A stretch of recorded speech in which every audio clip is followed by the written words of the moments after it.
অনুগামী ছাত্ররা 5ই সেপ্টেম্বর তার জন্মদিনটি উদযাপন করতে চাইলে তিনি বলেন, দিনটি কেবল তা একার জন্মদিন হিসেবে পালন না করে বরং এমনভাবে পালিত হোক যার মাধ্যমে দেশের সমস্ত শিক্ষককে শ্রদ্ধা জ্ঞাপন করা যায়। তার কথা মতো সেই থেকে 5ই সেপ্টেম্বর দিনটি দেশের সমগ্র শিক্ষকগুলোকে সম্মান জানাতে জাতীয় শিক্ষক দিবস হিসাবে পালিত হয়ে থাকে। ডক্টর রাধাকৃষ্ণন সহ দেশের অন্যান্য মহান শিক্ষকের শিক্ষাচিন্তার সুফল আমরা পেলেও তাদের স্নেহ পরশ আমরা এই প্রজন্মের শিশুরা পাই।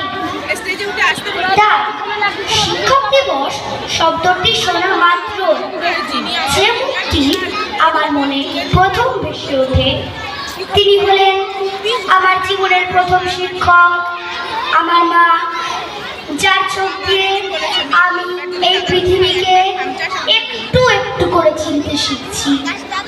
তার সাথে সাথে আরো যে মুখগুলি মনে ভিড় করে তারা হলেন আমার বাবা, আমার পরিবারের সকল গুরুজন এবং আমার প্রিয় বিদ্যালয়ের সকল সম্মানীয় শিক্ষক ও শিক্ষিকাগণ, যারা আমায় স্নেহের বাঁধনে বেঁধে অত্যন্ত আন্তরিকতার সঙ্গে শেখাচ্ছেন জীবনের নানা পাঠ।